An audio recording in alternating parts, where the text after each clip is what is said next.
Olá, seja bem-vindo a mais uma aula.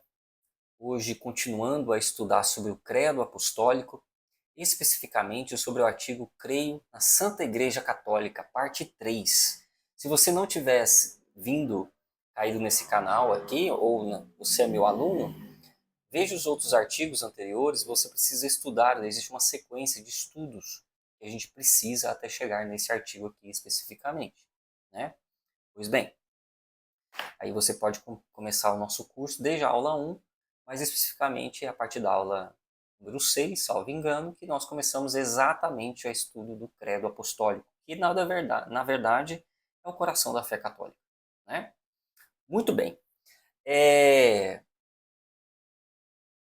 Uma das coisas desse capítulo que nós estudaremos, ela é um aspecto mais que desperta muito curiosidade nas pessoas, nos católicos, para saber um pouco sobre as hierarquias, o que é um religioso, o que é um consagrado, o que é um padre, um diácono, um presbítero. Que nomes são esses, né, que advêm para falar conosco sobre isso? Pois bem. Então, antes, revisando o capítulo anterior, eu gostaria de voltar com vocês aqui porque a Igreja Católica, lembrando que ela tem 3 pilares, como vocês estão vendo na tela de vocês. Nós temos a tradição, correto? Que é conservada pelo magistério, e você tem o magistério, e é justamente da união da tradição mais o magistério que você teve o cânon bíblico, que é o surgimento então das Sagradas Escrituras. É basicamente isso, né? Pois bem, a Revolução Protestante, revisando isso nas últimas aulas, o que ela faz? Ela rejeita a tradição, rejeita o magistério e fica somente com a Bíblia, né? Somente com aquilo que a gente chama sola escritura do latim. Do latim traduzindo-se fica somente a escritura. Ok? Certo. Para nós compreendermos um pouco sobre essa hierarquia que acontece dentro da Igreja Católica, nós temos que compreender que existe o corpo eclesial, ou seja, o corpo dos ministros consagrados, e nós temos os leigos, laicos, né? Os gregos, os leigos, que é o laicato. Pois bem, os leigos somos nós que não somos ministros consagrados. Por exemplo, se você é casada ou casado, ou se você não é um padre, por exemplo, ou não é um diácono, ou não é um bispo, ou não é um papa, você logo é um leigo. Ok? Douglas, então quer dizer que uma pessoa que não é católica, ela é um leigo? Na verdade, ela não está em comunhão com a Igreja Católica. Então, geralmente, esse termo ele é utilizado para católicos que são católicos mesmo, mas que não pertencem ao corpo eclesial da Igreja. Okay? Basicamente isso. Mas, todo o corpo eclesial da Igreja nasce do leigo. Então, leigo, por exemplo, todos os padres já foram um dia jovenzinhos. Muitos deles namoraram, muitos deles, inclusive, noivaram, mas descobriram sua vocação e tiveram um chamado para Deus, por exemplo. Né?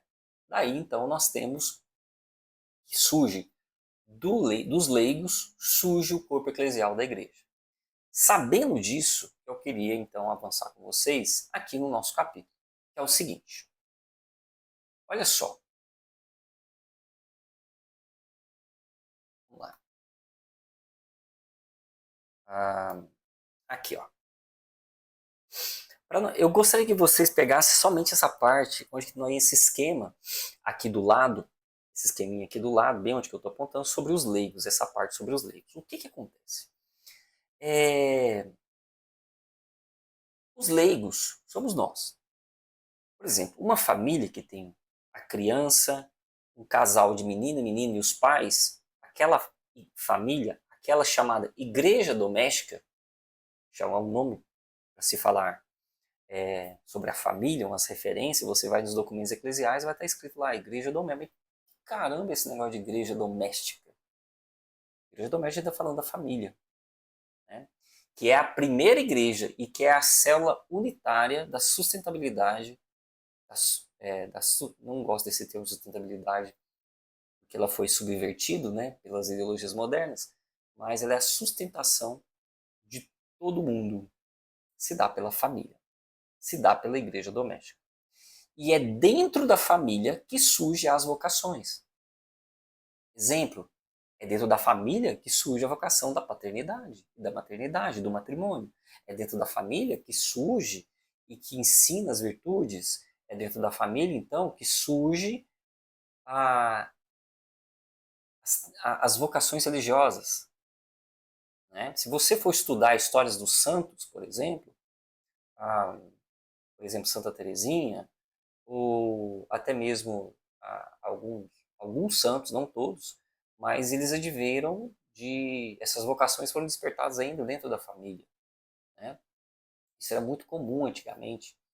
As famílias eram mais numerosas, você tinha um ensino, uma tradição de ensinar sobre a fé muito grande, e ali você tinha grandes vocações. Né? Pois bem, então, dos leigos que podem surgir, qualquer leigo, por exemplo, que se identifica com uma espiritualidade religiosa, tipo os franciscanos, os agostinianos, a, os carmelitas, as carmelitas clausuradas, ele vai ter um caminho a perseguir para ele entrar nessa congregação, nessa vida religiosa. E ele pode entrar, ele pode se tornar um franciscano, por exemplo, um agostiniano, um dominicano, sem ser padre. Apenas como leigo. Ok? Existe isso. É assim que funciona. Então, muitas vezes, você pode observar que existem determinadas vertentes dentro da Igreja Católica de espiritualidades, e essas são espiritualidades chamadas de religiosas ou consagradas. Ok? Nós vamos estudar especificamente sobre elas também. Então, a primeira coisa que tem que deixar claro, então, que todas as vezes quando a gente vê, por exemplo, alguém de hábito, um hábito franciscano, por exemplo, o hábito é a vestimenta franciscana, automaticamente você pensa que pode ser um padre, né? Mas não é. Não é. Às vezes é um leigo consagrado, que compartilha da mesma vida religiosa ali. Porém, não tem nenhum dos atributos que somente a um padre cabe fazer. Por exemplo, consagrar o sagrado corpo e sangue de nosso Senhor Jesus Cristo. Entendeu? Pois bem, esse é o primeiro ponto. Então, é dos leigos que surgem, por exemplo, os padres.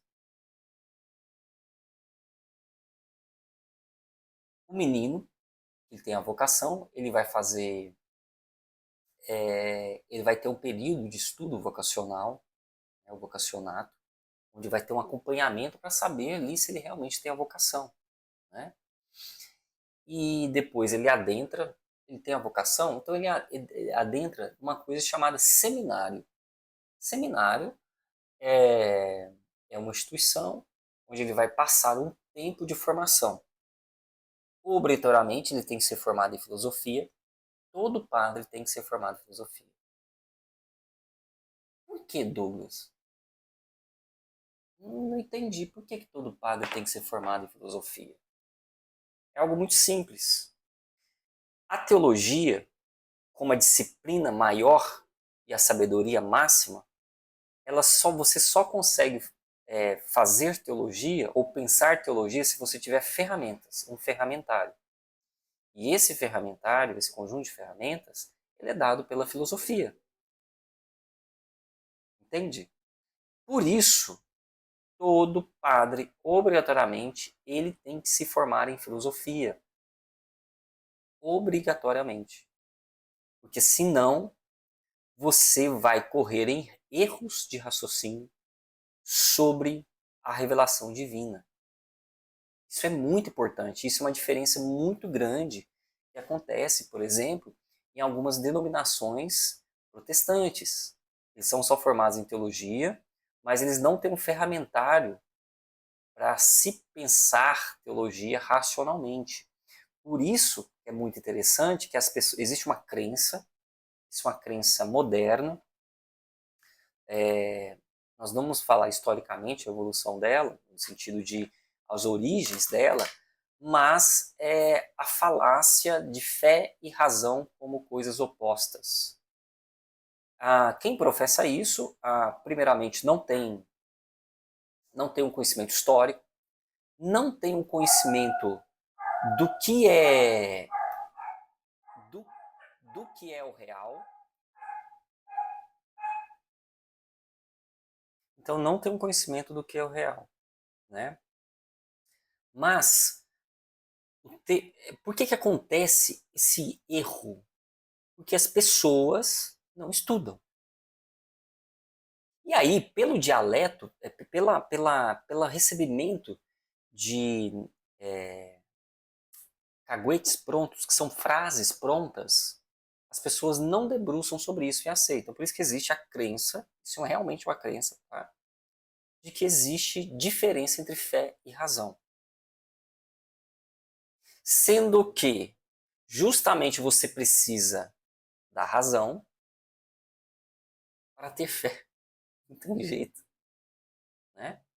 Pois bem. Mas então o padre, ele forma-se em filosofia. Formando-se em filosofia, depois ele entra para a parte de teologia, certo?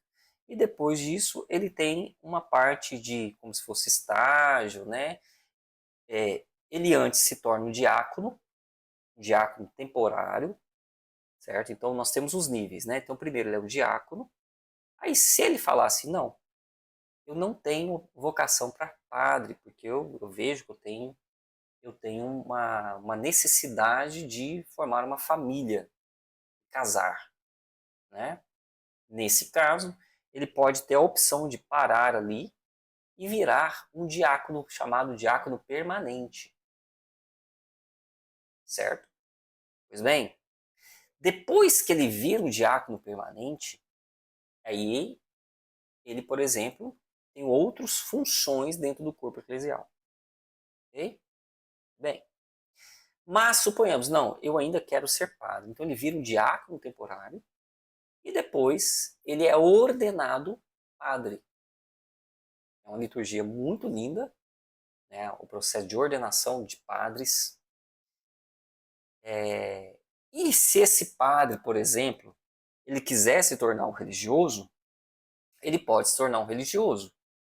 Por exemplo, eu fui padre porque existe uma coisa que é importante as pessoas entenderem. Existem os padres que são consagrados, religiosos, que pertencem a uma determinada ordem, uma determinada comunidade que vive um carisma religioso, certo? E você tem os padres que são chamados de diocesanos.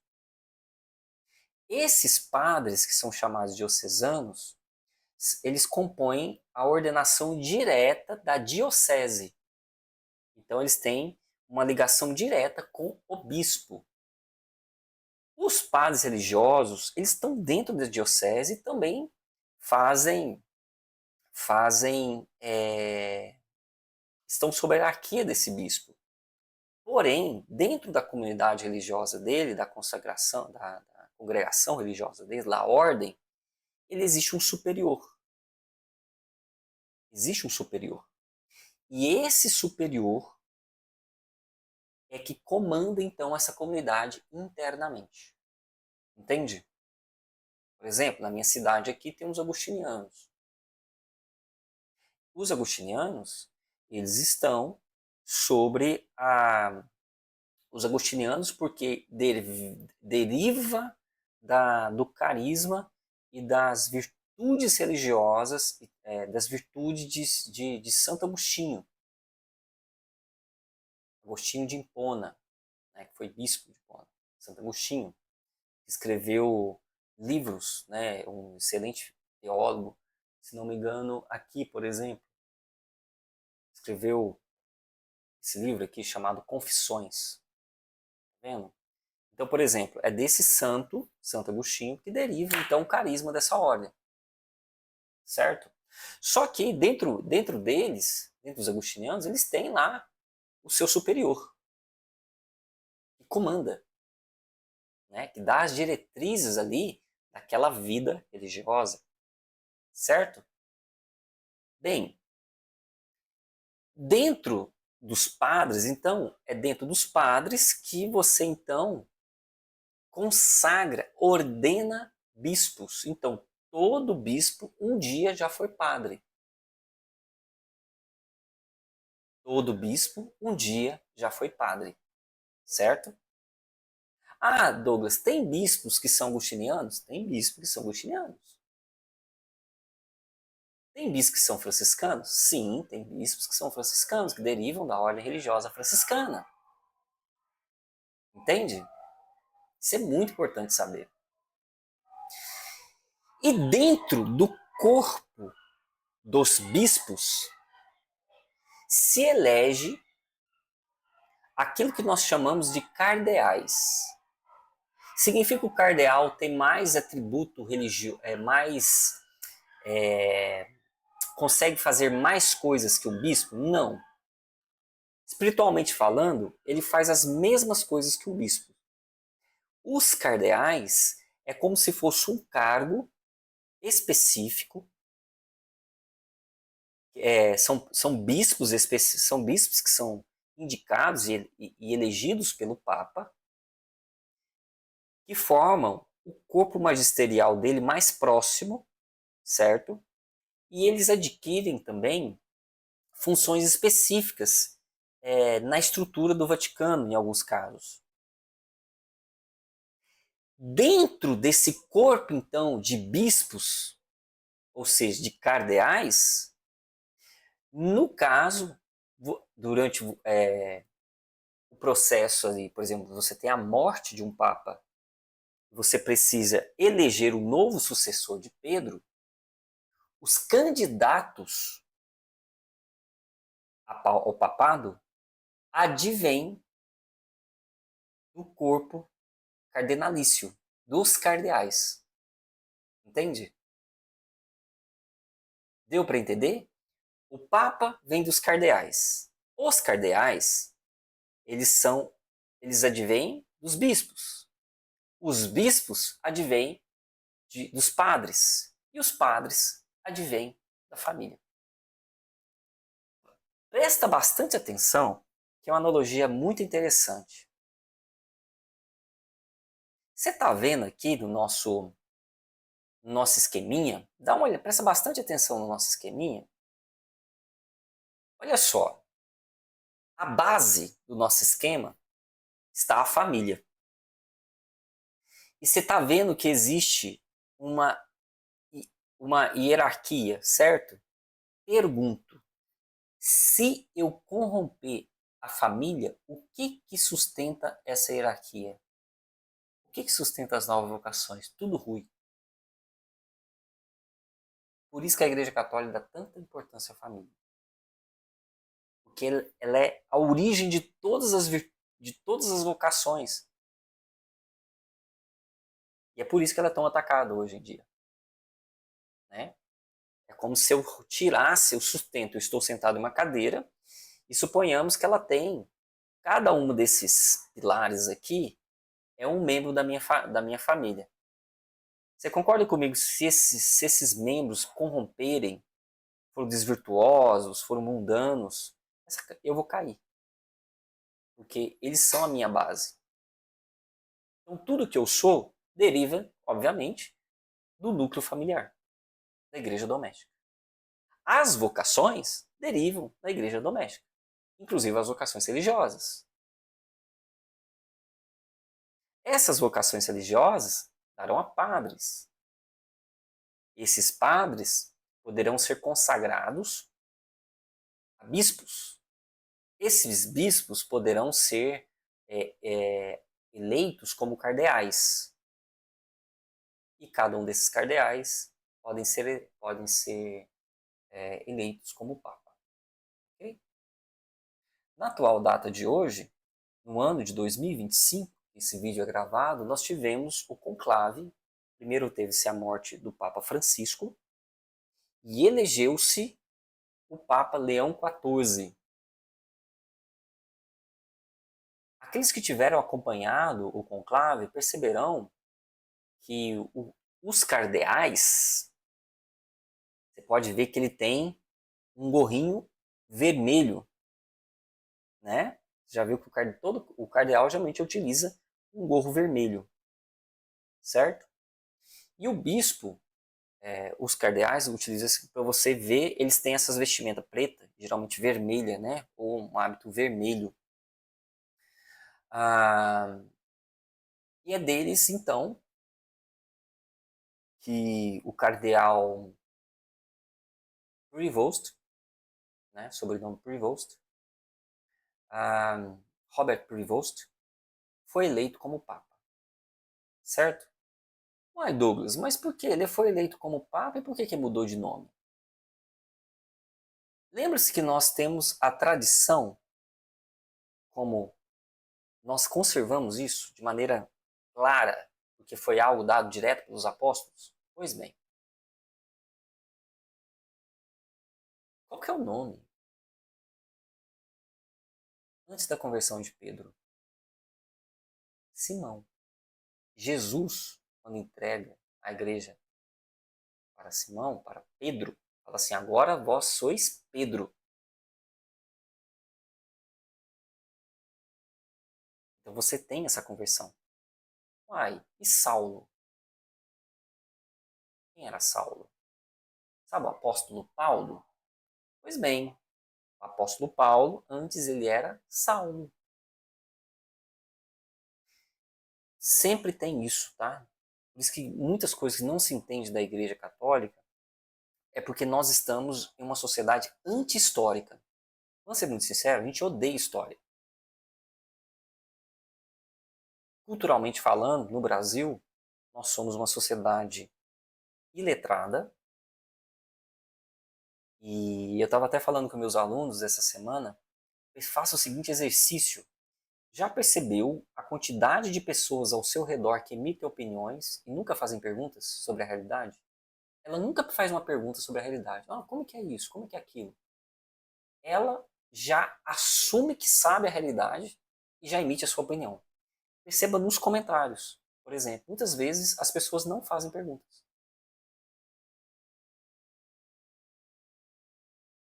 O próprio professor chamado Olavo de Carvalho já falava que o Brasil é um dos poucos países do mundo, talvez o único, onde a ignorância é sinônimo de virtude.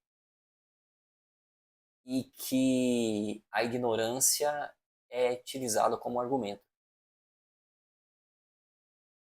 O fato de eu não saber, o correto é nós pegarmos, estudarmos e tentarmos adequar a minha mente, o meu intelecto, à realidade. É dessa adequação que nasce a verdade. Essa é a definição clássica de verdade. Agora, as pessoas, elas não conseguem, elas não querem acessar a realidade e já emite opinião. E aí você eleva as opiniões ao nível de verdade. Por que eu estou falando isso? Porque existem inúmeras pessoas que não desconhecem o que é a Igreja Católica. Não faz as perguntas. Não acredita em mim. Veja ao seu redor. E veja esse próprio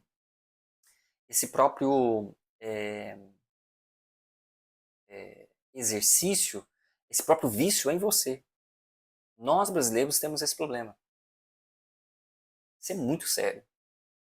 Isso é uma das... Não vou entrar ao redor, não é o objetivo da aula hoje, mas isso é um dos motivos do porquê o brasileiro não consegue resolver seus próprios problemas.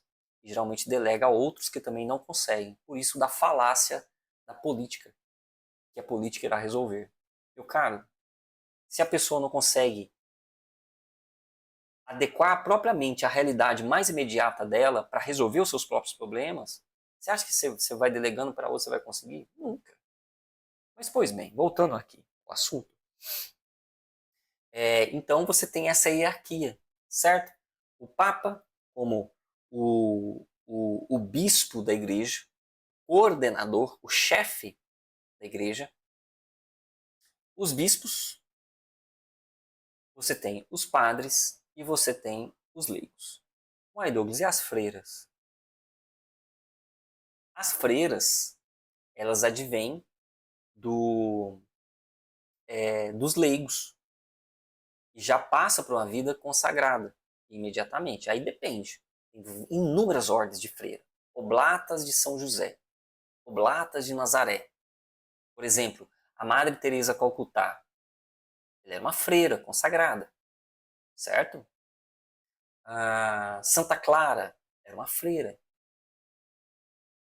A Santa Rita de Cássia, lembramos dia 22 de maio, era uma freira agostiniana, né? Ah, mas aí elas fazem teologia, filosofia? Se quiser, elas podem fazer. Mas isso não irá dar a elas o poder sacramental dos sacramentos. Tá? Principalmente, alguns sim, elas podem batizar, esteja tenha a autorização do bispo. O bispo é o que manda, tá, gente? Então, o território de mando de um bispo chama-se diocese. Tá? E as várias dioceses juntas, você tem determinadas regiões, a gente chama de foranias, dentro da estrutura da igreja, tá? Assim funciona. Correto? Então você tem essas estruturas. Então o bispo é o que comanda todo o corpo de padres e de leigos consagrados, leigos consagrados e leigos não consagrados, né? Todo o corpo daquela região, certo?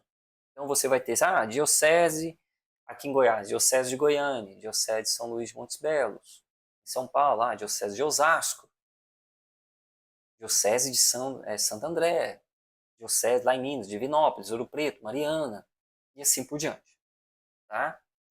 Pois bem, então agora vamos para mais uma coisa. Quais são os requisitos para a gente se tornar um padre? Para aquele menino se tornar um padre. Primeiro, idade mínima, 25 anos de idade. Tá? Lembrando uma coisa, na liturgia da Nova Missa, você vai ver muito a palavra escrita presbíteros. Quem são os presbíteros? É o sinal de padre, tá? Presbítero é igual a padre, que é igual a sacerdote. É a mesma coisa, sabe? São só palavras diferentes para significar a mesma coisa. Então, para ser um presbítero, um padre, um sacerdote, precisa ter no mínimo 25 anos de idade, ser obrigatoriamente do sexo masculino. Tá? Por que, Douglas? Por que a igreja não aceita? Lembra que a gente tem um pilar da tradição? Todos os apóstolos eram homens. E assim deriva-se até hoje. Porque Cristo assim o instituiu. Então, a Igreja Católica não tem um poder de autoridade, ela não tem autoridade nem um poder de mudar a revelação divina, não tem como. E nem a tradição transmitir direto dos apóstolos. Porque se ela assim o fazer, ela rompe diretamente com os apóstolos, como os apóstolos ensinaram. Ter cursado teologia em alguma faculdade autorizada pelo bispo e, na maioria dos casos, também filosofia. Ter sido ordenado diácono, lembra que o menino entrou lá no seminário, fez a filosofia, fez a teologia, ele virou diácono. Se ele quiser virar padre, ele fica como diácono temporário ali, aí ele vira padre, ele deixa de ser diácono. Ele tem, porque qual que é a diferença do diácono para o padre? Nós temos 7 sacramentos. O diácono, ele pode fazer somente alguns sacramentos. Somente alguns sacramentos. O padre já não. Ele já tem mais sacramentos. E o bispo, mais ainda. Entende? O bispo, ele pode fazer os 7 sacramentos. O sacramento do batismo, da comunhão, da primeira Eucaristia, do crisma, o sacramento da confissão, o sacramento da unção dos enfermos, o sacramento da ordem e o sacramento do matrimônio. São 7. São 7 sacramentos. Ok? Pois bem, ele pode fazer todos. Uai, e o padre? Quais que eles não pode fazer? O padre não pode crismar, ou seja, não pode reforçar a fé, ou confirmar a palavra correta, confirmar a fé, e não pode ordenar um outro padre. O padre não pode fazer isso. Eu vou ordenar um outro padre. Não, quem ordena é um bispo. Ok? E quem crisma também é um bispo. Deu para entender a diferença? E o diácono, o que ele não pode fazer? O diácono pode batizar. Sim, o diácono pode batizar. Pode sim celebrar casamentos. Certo? Só que ele não pode consagrar a Eucaristia. Ele não pode confessar. Não pode dar o sacramento da confissão, por exemplo. E um padre já pode. Não pode dar o crisma, não pode ordenar outros padres, né? Deu para entender? Então você tem, dentro desse corpo eclesiástico, você tem essa hierarquia. Aqui, por exemplo, eu gostaria de mostrar para vocês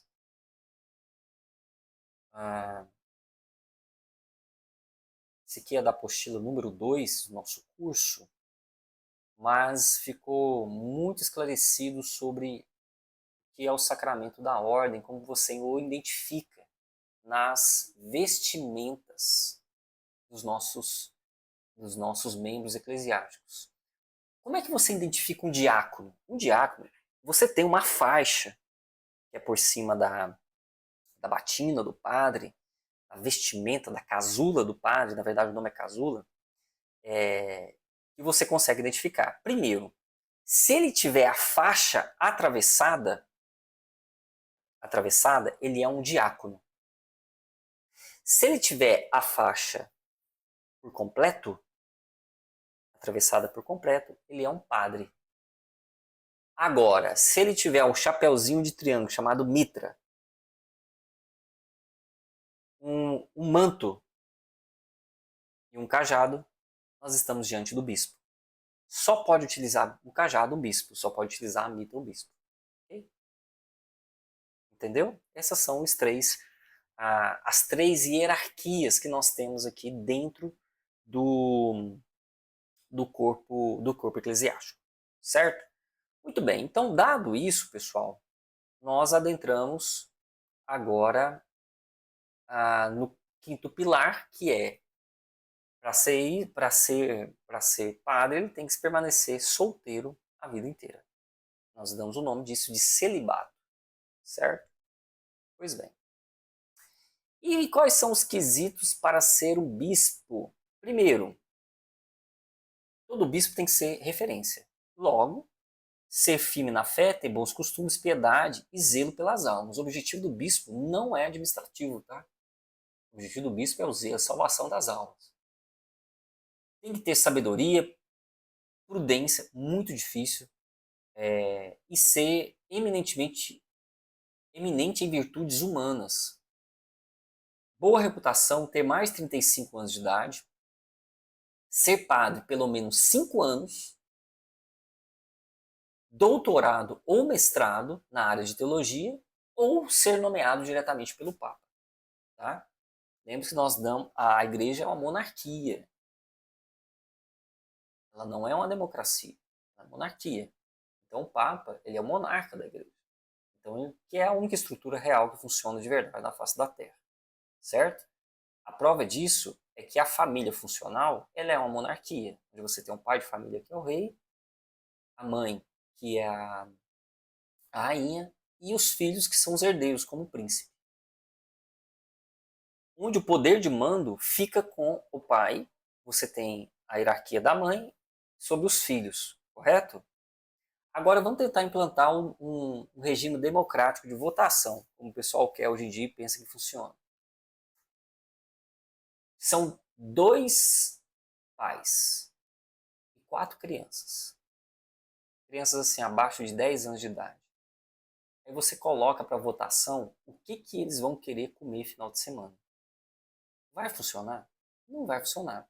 Porque as crianças são a maioria. E na democracia quem vence é a maioria. Eles vão querer sorvete doce todo dia. E todo mundo vai morrer cedo. Por isso que a monarquia é o funcional, porque o monarca, ele prioritariamente ele precisa ser o mais virtuoso. Aristóteles até já falava isso, né, que é o rei filósofo, que era basicamente que é o que funciona mesmo. As potências mundiais, que ao longo da história sempre foram governadas por monarcas com grande poder de virtude e eram cercados por aristocratas, por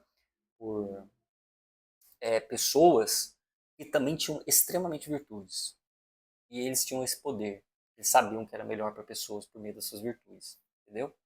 Basicamente, esse é um contexto do que seria a igreja e o que funciona no real. Né? Em várias estruturas. Então vamos lá. Os fiéis, a hierarquia, leigos e vida consagrada. Quem são os fiéis? Bem, os fiéis são aqueles que são incorporados em Cristo pelo batismo. São constituídos membros do povo de Deus. Então, se você não é batizado, você não pode ser considerado um fiel ainda. Certo? Você não é considerado um filho de Deus. Como é formado o povo de Deus? O povo de Deus é formado por ministros sagrados, diácono, padre, bispos e papa, que receberam o sacramento da ordem. Minto, diácono não, tá? Sacramento que transforma um fiel em um padre e forma a hierarquia da igreja. Os outros são chamados de leigos. De uns provém outros. De uns e de outros provém fiéis que se consagram de modo especial a Deus como profissão dos conselhos evangélicos. Existem 3 conselhos evangélicos, para você distinguir o que é um religioso e um diocesano, por exemplo. Você tem o celibato, pobreza e obediência. O que significa, por exemplo, um padre agostiniano, o que é certeza, por exemplo, os carmelitas da ordem, por exemplo, Frei Gilson, por exemplo, ele não tem conta bancária no nome dele. Um religioso, ele faz voto de pobreza. Ele não tem nada no nome dele. Tudo que entra, o Frei Gilson fez um show. Vai pro bolso do Frei Gilson? Não, vai pra ordem. Não existe. Religioso não tem conta bancária. O diocesano já sim. Ele já pode sim ter os seus próprios bens, não tem problema. Já o religioso, já não. Certo? Esses são então os consagrados, ou os religiosos. Muito bem. Por que é que Cristo instituiu a hierarquia eclesiástica? Lembra? Isso não é algo da tirada da cadeia, da cabeça da igreja. Isso é, advém da tradição. Cristo instituiu a hierarquia eclesiástica com a missão de acrescentar o povo de Deus em seu nome e para isso lhe deu autoridade. A hierarquia eclesiástica é formada por ministros sagrados, bispos, padres e diáconos. Bispos, padres e diáconos. Muito bem. Graças ao sacramento da ordem, os bispos e presbíteros, a palavra presbítero aqui, presbítero. Presbítero é padre, tudo bem? Presbítero é padre. Agem no exercício de seu ministério em nome da pessoa de Cristo, cabeça. Os diáconos servem ao povo de Deus por meio da diaconia, que significa do grego serviço. Mito, significa do grego da palavra caridade, que é serviço. Não existe caridade sem servir o outro. Né? Muito bem. Qual é a missão do Papa? E aí? O Papa, bispo de Roma e sucessor de Pedro, é o perpétuo e visível princípio e fundamento da unidade da igreja. Presta bastante atenção nessa frase. É o perpétuo e visível princípio de fundamento da unidade da igreja. Vamos estudar isso. Deixa eu até grifar aqui para vocês. Perpétuo e princípio. O que é perpétuo? Perpétuo é aquilo que é eterno. E visível é aquilo que nós, ainda em vida, conseguimos ver. Tudo bem? Mas ele é sinal do quê? Que ele representa diretamente a unidade de toda a igreja. E esse cargo, esse posto, ele é perpétuo. Não significa, não estou falando no sentido de que o Papa é eterno, não é isso. Mas o papado, sim, é eterno. E ele é um dos fundamentos da unidade da igreja, porque independente, porque lembra que a igreja católica, o termo católico é universal, então é para todas as nações, e todas são unidas em um único princípio, por exemplo. Que o princípio da unidade está sobre a égide do báculo do Papa, certo? O Papa é o vigário de Cristo, cabeça do colégio dos bispos e pastor de toda a igreja, sobre a qual, por instituição divina, tem um poder pleno, supremo, imediato e universal. Não sei se vocês observaram, no ano de 2025, no ano que está sendo gravado esse vídeo, quando o Papa Leão foi eleito, a primeira aparição dele, ele falou uma frase que é muito emblemática. Com vocês, sou cristão, mas para você, sou pastor. Com vocês, eu sou cristão, mas para vocês, eu sou pastor. O que significa? Significa que o Papa é um cristão como nós. Nós somos irmãos junto ao Papa. Mas para nós fiéis, leigos, ele é o nosso pastor. Ele é o nosso líder. Entende? Muito bem. Qual a missão dos bispos? Nós estamos falando do Papa, agora descemos um pouco da hierarquia. Os bispos.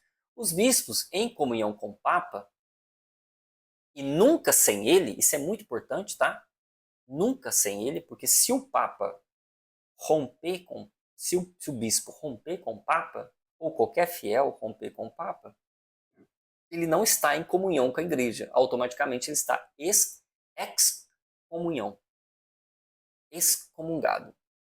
Daí que vem a palavra. Ex significa fora, né? Então, fora da comunhão. Então, ele está excomungado. Certo? Quando a gente fala excomunhão, não necessariamente é o ato escrito de vir aquela cartinha de que professando o decreto, eu não sei como, de direito canônico, como é que funciona o ato de excomunhão em si, mas ele é só o reconhecimento de algo que já aconteceu espiritualmente, tá? Então, por exemplo, inúmeras pessoas, elas estão fora da igreja, ou seja, excomungados, mas não porque a igreja o tirou, é porque ela deu as costas para Deus. Espiritualmente já aconteceu isso, a excomunhão, tá? Então, um bispo, por exemplo, que rompe com um bispo de Roma, um bispo qualquer, por exemplo, os bispos da Alemanha, por exemplo, que é uma ala muito progressista, muito problemática, corre o risco de serem cismáticos. Cisma é separar, romper, né? Então, nesse caso, não estão em total comunhão. Como é que os bispos exercem a missão de ensinar? Uma das funções do bispo é ensinar, né? Os bispos, em comunhão com o Papa, têm o dever de anunciar o Evangelho a todos fielmente e com autoridade, como autênticas testemunhas da fé apostólica e revestido da autoridade de Cristo. Quando se exerce a infalibilidade do magistério? Lembra que o magistério é a reunião de todos os bispos junto com o Papa? Pois bem, nós falamos que o Papa ele é infalível. Mas o Papa falou sobre temas polêmicos. Sobre isso, ele é falível. Mas o que ele é infalível? Ele é infalível sobre doutrina, sobre afirmação de verdades da fé. Somente isso. Vamos estudar só para vocês entenderem. A infalibilidade exerce quando o Romano Pontífice, presta bastante atenção, opa, deu errado aqui, só um minutinho.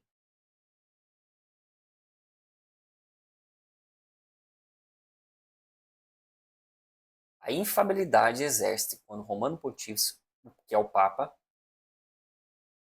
ou o Colégio Episcopal, são os bispos reunidos, em comunhão com o Papa, sobretudo reunido em concílio ecumênico, proclama um ato definitivo de uma doutrina respeitante a fé ou a moral.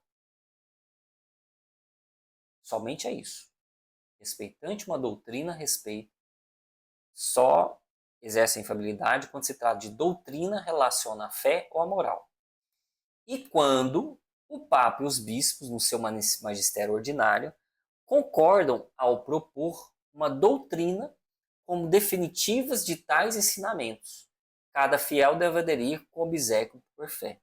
Por exemplo, foi o magistério da Igreja Católica que definiu o dogma da Santíssima Trindade. Isso não está na Bíblia. Da onde que surgiu isso? Do corpo eclesial reunido, os bispos reunidos junto com o sucessor à época, que definiram o dogma da Santíssima Trindade. Mas a definição não é pelo um ato da cabeça dos bispos, não é. É um ato de aprimoramento da revelação, só apenas isso. Certo? Mas eles se reuniram para falar sobre a mulher do vizinho. Não, isso não é infalibilidade papal, isso não é infalibilidade do colégio episcopal, tá? Isso é muito importante. Como é que os bispos exercem o ministério de santificar?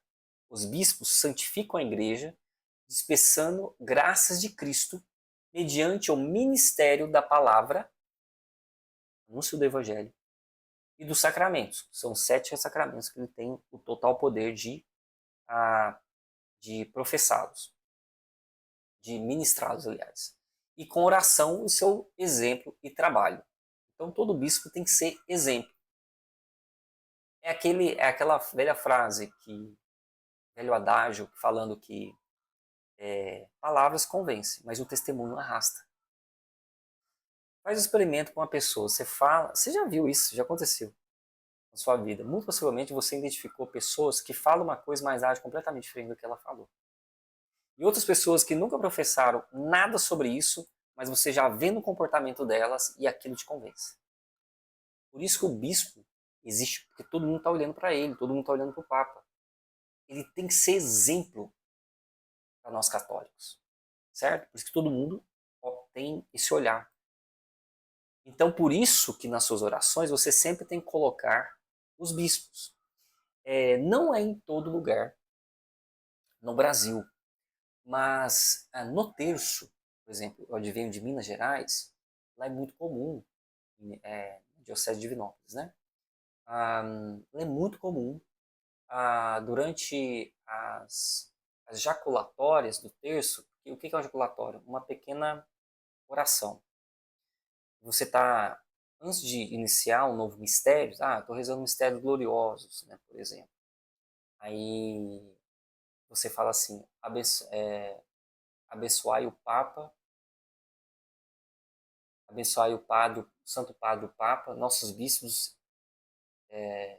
toda diocese. Você faz uma jaculatória e você sempre faz esse processo de orar pelos bispos, orar pela igreja, porque eles têm que ser exemplo de santidade, né? Pois bem, então vamos continuar. Vamos ver aqui. Como é que os bispos exercem a função de governar? Cada bispo é confiado à igreja particular, chamada diocese. Governa com a autoridade do poder sagrado próprio, ordinário e imediato, exercida em nome de Cristo, bom pastor, em comunhão com toda a igreja e sob a condução do sucessor de Pedro. Isso que a gente já explorou. O bispo governa a diocese e ele está sob o báculo de Pedro, que é o Papa. Sob o sucessor de Pedro, que é o Papa. Perdão. Bem, agora, saímos dos bispos, vamos falar dos fiéis. Tá? Qual é a vocação dos fiéis leigos? Nossos apostolados, né? Os fiéis leigos têm como vocação própria a de procurar o reino de Deus. Todo cristão tem essa vocação. iluminando e ordenando as realidades temporais segundo Deus. Presta bastante atenção. Iluminando e ordenando as realidades temporais segundo Deus. O pecado original, quando ele adentrou no mundo, uma das coisas que aconteceu sobre o intelecto humano foi a desordenação do interior do homem. O interior do homem, a alma desordenada do homem, ela faz mal ao mundo porque tudo que nós somos reflexos do nosso interior.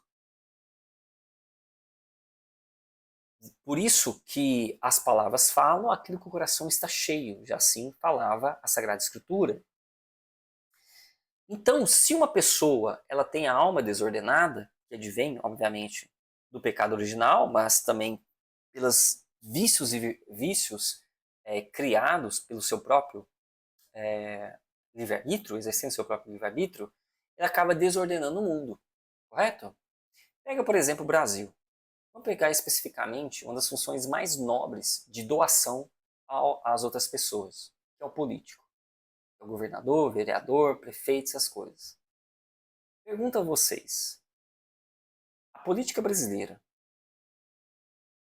ela é exercida por pessoas que conseguem iluminar e ordenar as realidades temporais segundo Deus? Não. Nós observamos, por exemplo, que existem inúmeras pessoas não virtuosas. O ato, por exemplo, do egoísmo, que é de se colocar, por exemplo, da avareza, o pecado capital da avareza, é o apego ao dinheiro, por exemplo, e a definição do seu eu na coisa possuída. Eu já viu que tem certas pessoas que se acham melhores que outras só porque tem dinheiro? Elas confundem a identidade delas com o objeto possuído. Isso é avareza. Isso acontece com até coisas pequenas, tá, gente? Mas enfim, isso é avareza. A avareza é uma desordem da alma, certo? E a partir do momento que a pessoa é avarenta, as realidades temporais, o que é realidade temporal? Trabalho, família, jogo de futebol que ela participa, ela vai pegar essa alma desordenada e vai iluminar essa alma desordenada. Na verdade, é obscurecer todas essas realidades temporais. Entendeu? Então, o que está falando aqui é que os fiéis leigos têm a vocação de iluminar e ordenar o mundo. Por exemplo, nós pegamos a prelazia do Opus Dei. A prelazia do Opus Dei, que foi a prelazia do Opus Dei, ela tem como carisma principal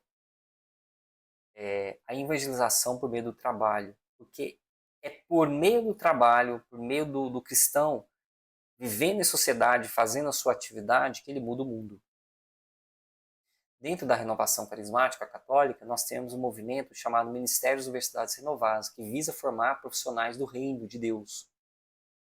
Imagina como seria o mundo, presta bastante atenção, como seria o mundo se você tivesse pessoas que são profissionais com almas ordenadas. Você seria extremamente melhor atendido por um médico. Ele sabe que ali eu não estou lidando com um pedaço de carne, um pedaço de amontoado de órgãos, mas com uma alma ali, com um ser em dignidade igual a ele. E que pelo fato dele ser médico, ele não é melhor.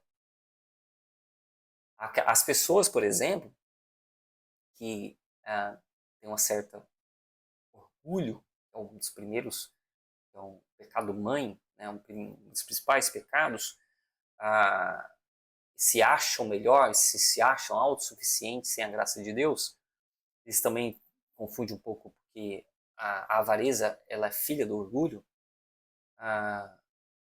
Então, só pelo fato, por exemplo, dele ser médico, ele se acha melhor que você. Ele confunde a identidade dele com a profissão. Né?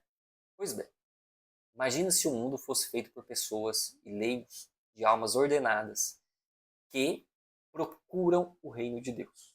É isso que está falando, tá? Então, qual a vocação dos fiéis? Eles correspondem assim ao chamamento à santidade e ao apostolado. Quando a gente fala assim apostolado, vem de apóstolo essa palavra, né?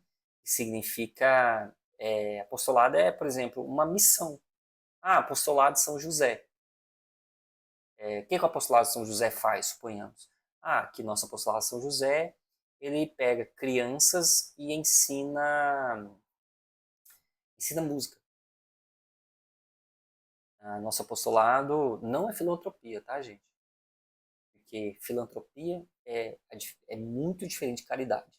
Tá? Caridade é um dom teologal. Filantropia é uma ação humana do mundo moderno, capitalista. Totalmente diferente. Como participam os fiéis leigos na função sacerdotal de Cristo?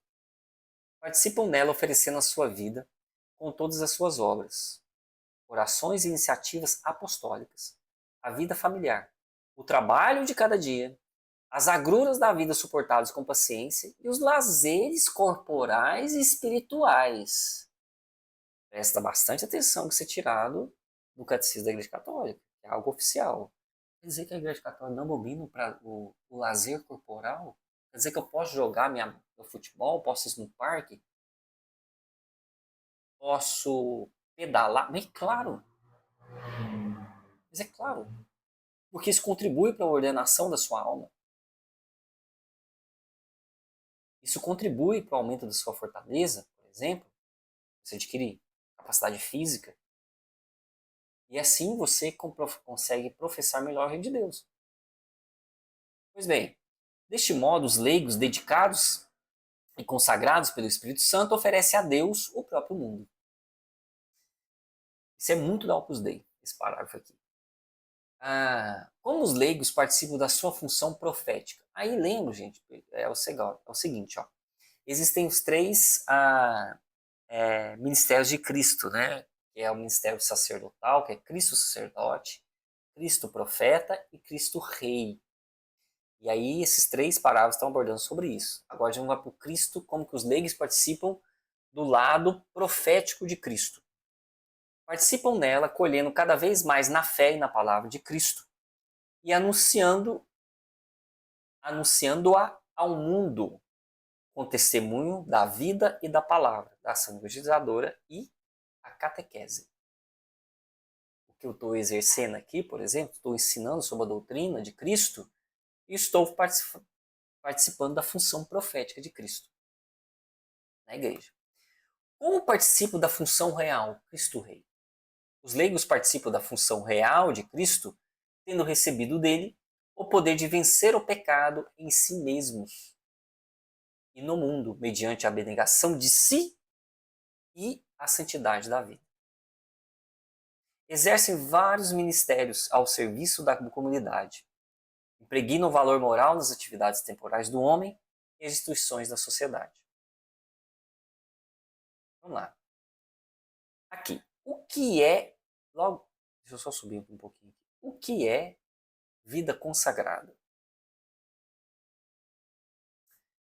A vida consagrada é um estado de vida reconhecido pela Igreja.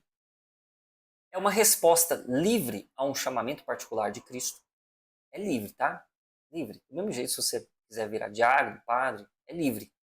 E é livre também você ser um consagrado religioso. É livre. Eu quero agora entrar para a Ordem de São Francisco de Assis. A Ordem dos Frades Menores. Os Frades Capuchinos, por exemplo. Capuchinos. Você é livre. É uma resposta livre a um chamamento particular de Cristo, mediante ao qual os consagrados se entregam totalmente a Deus e tendem para a perfeição da caridade, sobre a munção do Espírito Santo. Tal consagração caracteriza-se pela prática dos três conselhos evangélicos, Lembra? A castidade, a pobreza, a obediência. Só confirmar aqui, porque talvez eu possa estar errado. É isso mesmo, ó. Celibato, a pobreza e a obediência. Vamos lá. Então, o que esse povo consagrado, esse pessoal consagrado, que a vida consagrada oferece à igreja. Como que ela contribui para a missão da igreja?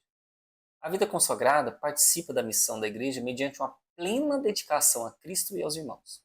Testemunha a, a esperança no reino celeste. Certo?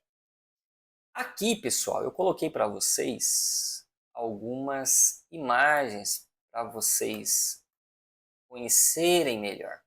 Olha aqui, que interessante. Lindas essas imagens, né?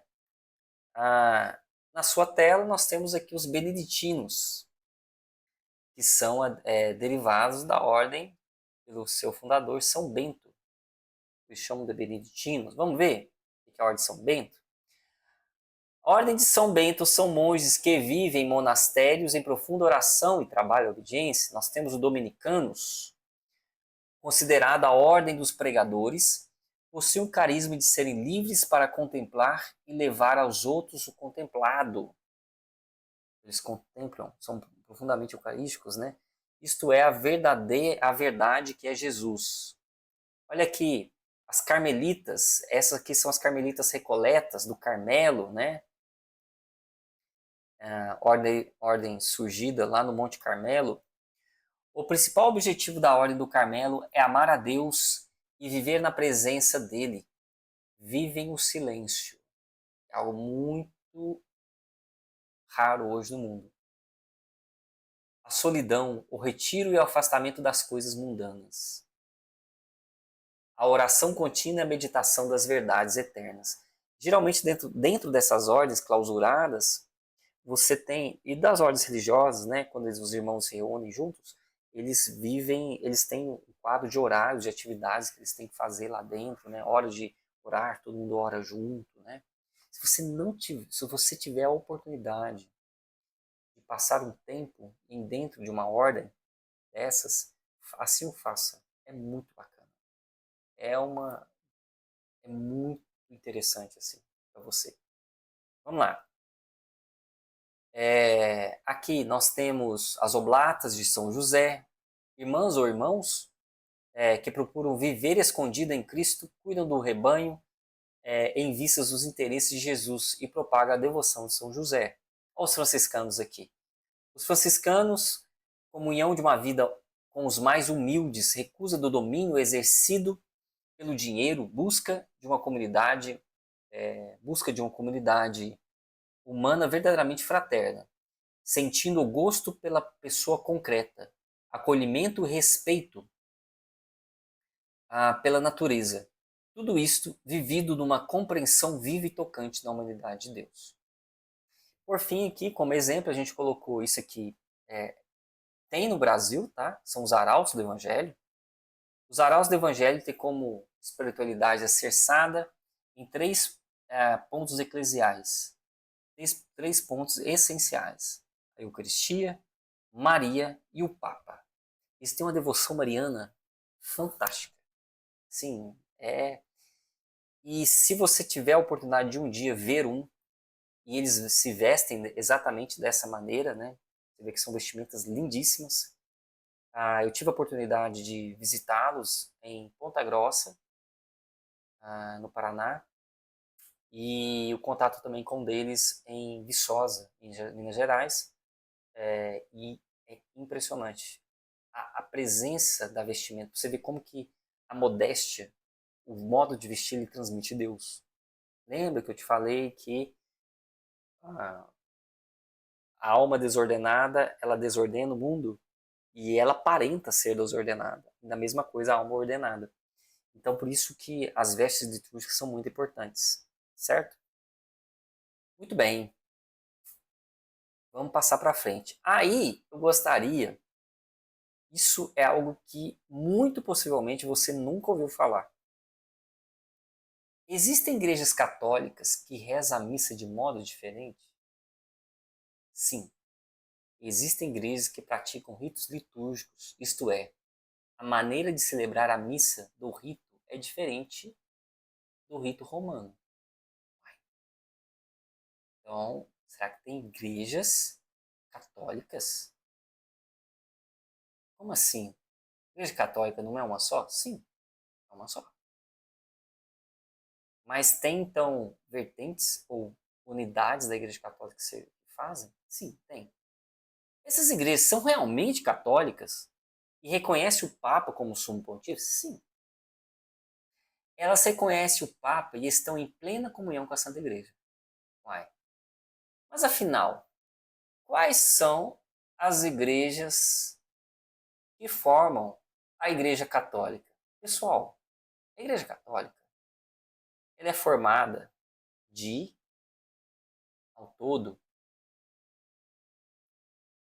24 igrejas. Essa você não sabia. Ela é formada de 24 igrejas, que se diferem entre si pelo rito. As igrejas orientais, que é o que está descrito aqui, do número 2 até o número 24º, as igrejas orientais são as igrejas de ritos orientais. De ritos orientais, belíssimos esses ritos orientais. E eles são comandados pelos seus patriarcas. Olha aqui, vamos ler. Ritos orientais. Ritos orientais da tradição litúrgica alexandrina. Igreja Católica Copita. Igreja Católica de Etíope, sede na Etiópia. Igreja Católica de Eritreia, sede sede em Eritreia. Aqui, só voltando, só para vocês verem, ó, Rito Latino da Igreja Católica Apostólica, sede em Roma. Tradição litúrgica bizantina. Igreja Greco-Católica Melquita, que a sede é na Síria. Igreja Católica Bizantina Grega, sede na Grécia. Igreja Católica Bizantina Ítalo-Albanesa, onde está o patriarca? Na Itália. Igreja Greco-Católica Ucraniana, onde está a sede, onde está o patriarca? Ucrânia. Igreja Greco-Católica Bielorrússia, aqui não faltou, mas está na Bielorrússia. Igreja Greco-Católica Russa, patriarca na Rússia. Igreja Greco-Católica Búlgara, Bulgária. Igreja Católica Bizantina Eslovaca, na Eslováquia. Igreja Greco-Católica Húngara, na Hungria. Vamos lá, vamos descer. Igreja Católica Bizantina da Croácia e Sérvia. Na Croácia e Sérvia. Igreja Católica Romênia. Igreja Bizantina Rutena, nos Estados Unidos, tá? Isso fica nos Estados Unidos. A Igreja Católica Bizantina Albanesa. Igreja Greco-Católica Macedônia. Agora vamos para o rito armênio. Igreja Católica Armênia, do Líbano. É só uma coisa, tá? Essas são igrejas altamente perseguidas. E ali você tem um número de vocações muito grandes, porque ali você são, em alguns lugares, lembra que eles estão no Oriente. Em alguns lugares vivem com muçulmanos. E em alguns lugares com muçulmanos que são xiitas, né? Os muçulmanos nós temos duas vertentes, sunitas e xiitas. Os xiitas é a vertente mais anticristã que tem, né? Aquele caso de matar as pessoas, você entende? Mas são xiitas radicais. E não são todos xiitas também. Tradição litúrgica maronita, Igreja Maronita do Líbano. Líbano. No Brasil nós temos, tá? Eu só vou pesquisar aqui qual que é a igreja. Tem uma igreja em São Paulo, acho que é do rito maronita. Tradição litúrgica antioquena ou siríaca ocidental.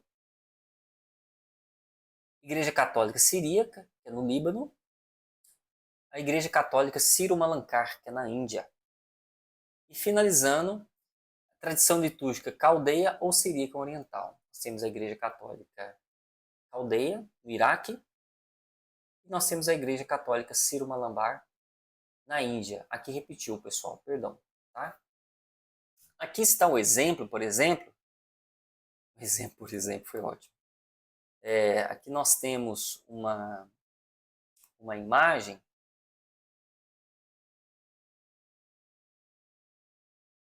Aqui nós temos no primeiro fundo aqui, ó, nós temos o Papa Francisco como patriarca, nós temos o Papa Paulo VI, outro patriarca dessas igrejas orientais, certo?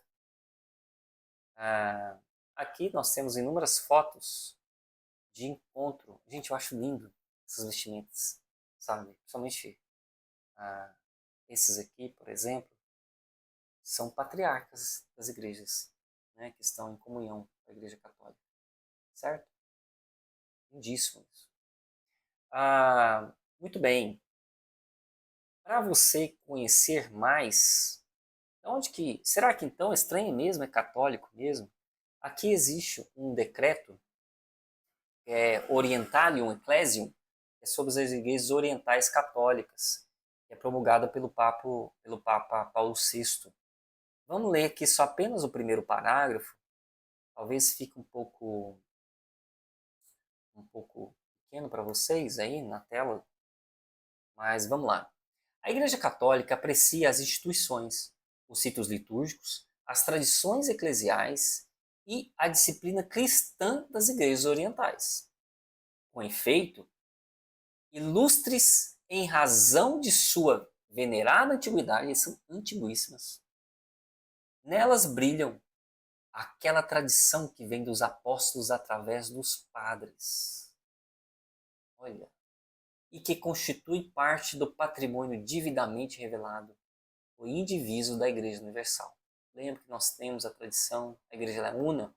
Bem, por isso, no exercício da solicitude das igrejas orientais, que são vivas testemunhas dessa tradição, esse sagrado e ecumênico concílio, desejando que elas floresçam e realizem com novo vigor apostólico a missão que lhe foi confiada, decidiu estabelecer alguns pontos daquilo diz a respeito da Igreja Universal, deixando o restante e a providência. Aí fala aqui, ó, diversidade dos ritos e unidade da Igreja.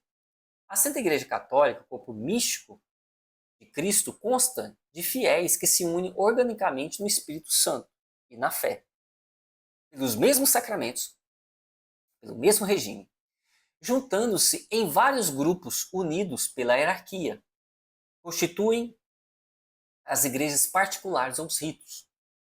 Entre elas vigora admirável comunhão, de tal forma que a variedade da igreja, longe de prejudicar-lhe a unidade, antes manifesta, pois esta é a intenção da Igreja Católica, que permanece salvas e íntegras as tradições de cada igreja, particular o seu rito. E ela mesma quer igualmente adaptar a sua forma de vida às várias necessidades, tempos e lugares. Ou seja, quando eu falei, por exemplo, então, que existe essas diferentes igrejas católicas que celebram ritos diferentes, com seus patriarcas, né? Eu não tirei de lugar, não tirei do sovaco, né? Isso é tirado dos documentos oficiais da igreja, e de fato da vida da igreja, certo? Se você tiver acompanhado a eleição do Papa Leão, né, nesse ano de 2025, dê uma olhada na missa de posse dele. Você vai ver que entrarão alguns bispos com as vestimentas diferentes, umas coroas diferentes. Você vai ver, aqueles bispos são os patriarcas das igrejas orientais, né? Então isso é muito, muito, muito interessante. Talvez uma informação que você não conheça, correto? Pessoal, então essa é a nossa, nós ficamos aqui, né, com essa aula. Eu espero ter muito ajudado você a compreender melhor o que a gente fala quando a gente professa no credo, lá no meio da missa, creio na Santa Igreja Católica. Lembra que foram 3, essa é a terceira aula, né? Olha para você ver o que essa pequena frase carrega de significado. Por isso, estudem. Façam o seu estudo, façam dessa formação uma semente para vocês crescerem na fé e serem salvos. Okay? Um abraço e fiquem com Deus.